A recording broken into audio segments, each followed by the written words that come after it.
Nets Nation, it's your boy AJ back again. It's Nets Kingdom. Make sure you hit that like button, subscribe, hit the notification bell so you can get all the updates on live streams. Anytime we go live, anytime videos, please hit that noti bell to get those alerts. But I'm back. It's Nets Kingdom. I haven't done one of these videos in a long time, but we got some breaking news.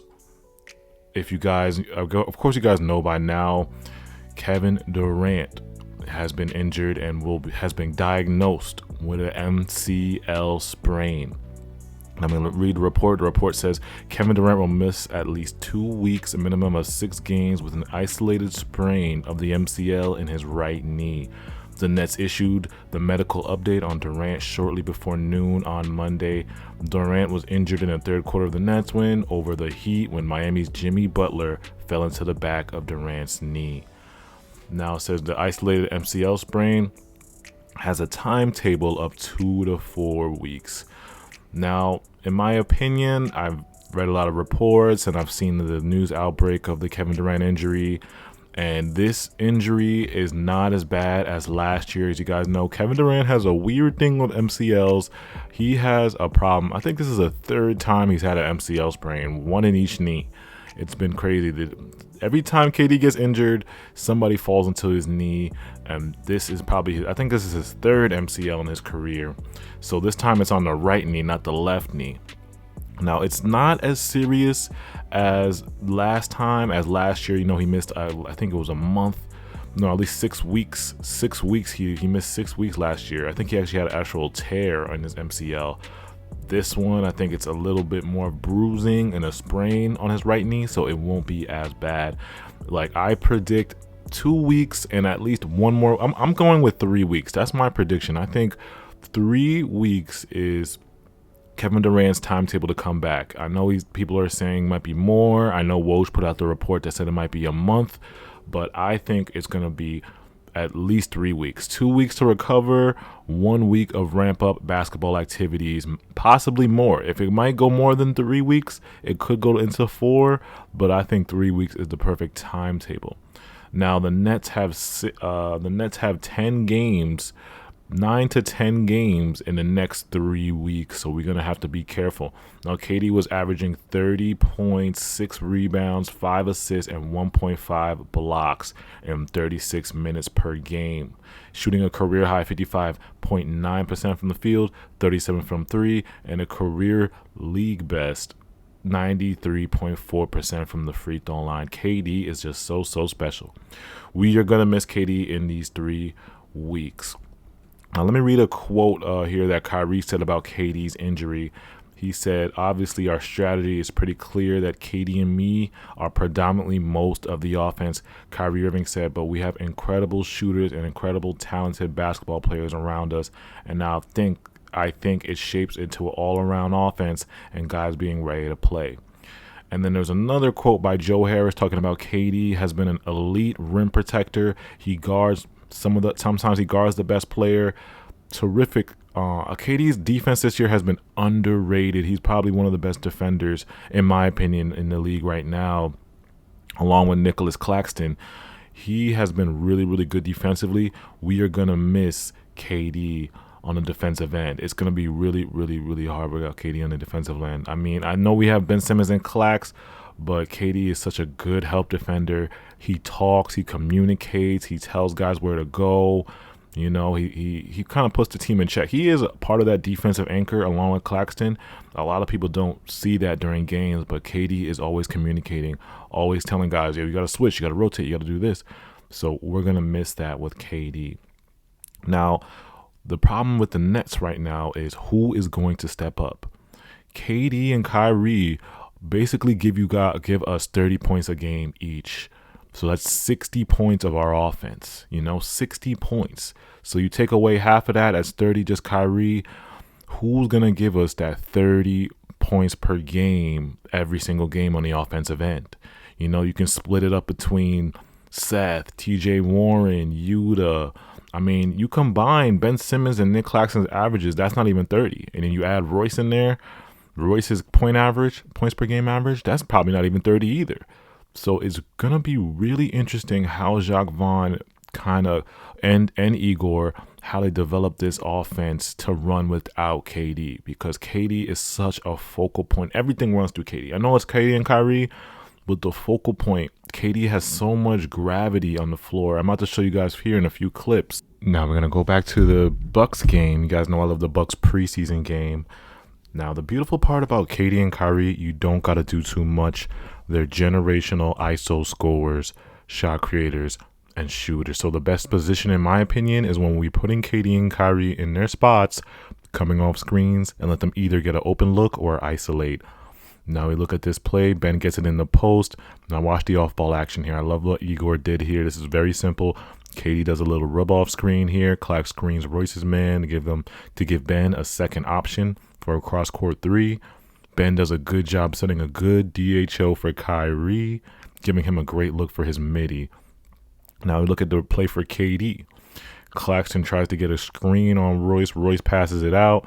Kyrie sets a good screen for KD, and KD does a good job curling off that screen with help from Ben for an easy look from the mid-range.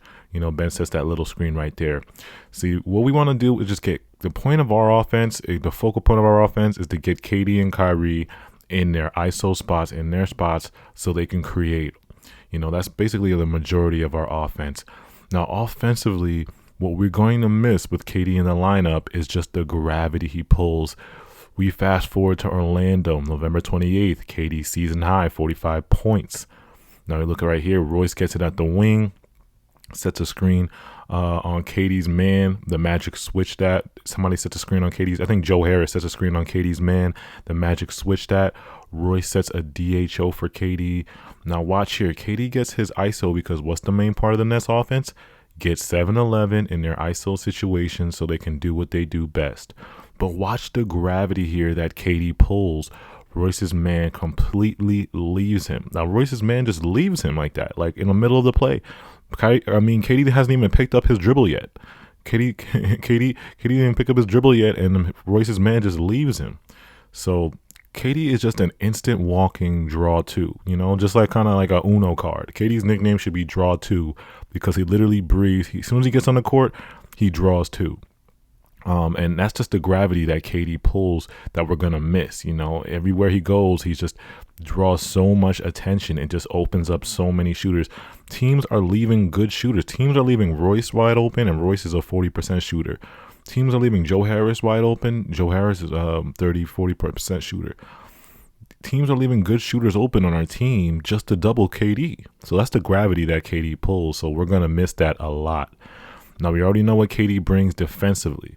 His rim protection, his communication, the fact that he is 7 foot and he can switch on anybody. He can switch on elite guards. He has quick lateral movement. This could be arguably one of KD's best defensive seasons, and KD is an underrated defender. But if you've been watching the Nets a lot this year, his defense has been really, really good. So we're going to miss that, the blocks per game. I think it's like 1.6 or something like that. The rim protection. Now, Ben Simmons, Clax, TJ, Yuta, some of our lengthy defenders are going to have to do a good job on guarding their man, communicating, etc. They're just going to have a good job. They have to do a good job of filling in for KD's defense, because KD's defense is going to be missed these next 3 weeks. Now, if you watch a lot of the Nets without KD, just watch those. If you want to watch a lot of the Nets without KD, just watch those first few minutes of the fourth quarter. Every game, those first couple minutes of the fourth quarter, you will see a preview of what we kind of look like without KD, because KD usually sits on the bench in that fourth quarter. Now, I'm going to pull back from this Miami game. I think Kyrie, what we're going to see in these next coming games, Kyrie is going to have to be more of a playmaker. Because there's teams, they're going to run the offense through Kyrie. We're going to try to get Kyrie in his ISO spots. We're going to try to get Kyrie so we can isolate and create. But teams are going to look at the Miami Heat did a good job. Teams are going to start doubling Kyrie. They're going to start shading Kyrie, trapping him off of screens. They're going to trap up the screens. So somebody else is going to have to step up. And this is where I say Kyrie has to get in his playmaking bag, because he's going to draw so much attention. he's going to have open guys. Seth is going to have to cut to the basket or get open. TJ, Yuta, Joe Harris, all these guys, Ben Simmons, all these guys are going to have to help out Kyrie because he's going to get trapped a lot in these next upcoming games, But let me know in the comments, who do you guys think is going to step up? Is it going to be Seth Curry? Will Seth Curry step up? Is it going to be TJ Warren? Is it going to be Ben Simmons, Yuta?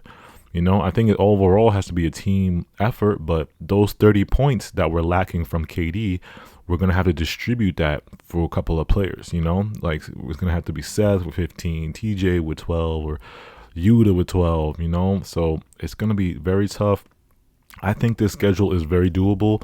I think we can definitely come out this schedule these next, if KD is out for 3 weeks, these next 10 games, I think that we can have a 500 record. You look at the schedule, we got Boston, OKC, Spurs, Phoenix, Utah, Warriors, Philly, Detroit, Knicks, Lakers.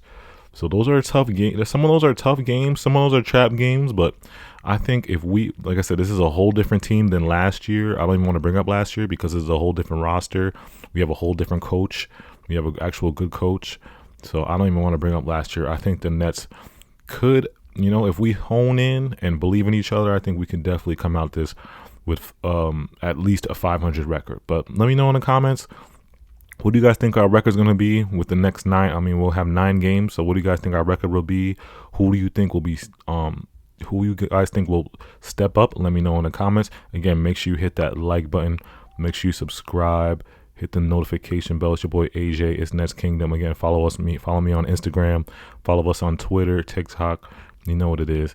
Gang, gang. I'm out.